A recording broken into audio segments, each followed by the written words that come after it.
SoCal Viper Club, and we come out here to run our Vipers. There's only 2 of us out here today, but sometimes there'll be as many as 10.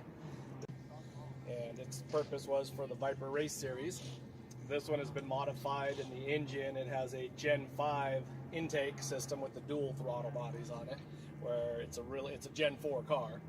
100 horsepower, and you can see it's got a full cage and everything. I think it's done by Dodge. The extinguishing system is done by Dodge.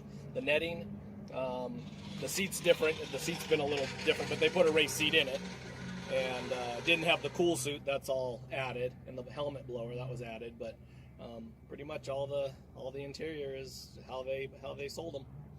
And most of the cars came unpainted. This was the color scheme when they released the car and advertised it. So this car, one of 50, actually, the original owner, I'm not the original owner, he had it painted. So I'm the 3rd owner of it. And actually the guy that owned it before me was part of the Porsche club that's running out here today. So it's got the Porsche sticker on there. Oh, it feels really torquey. You have to, it's a high torque car, so you got to watch the corners and know your throttle, or you just spin the car. But it is that weekend. I own R&S Automotive in Newhall, and we're gonna do a tech day, and that's gonna be Saturday, the 29th of February.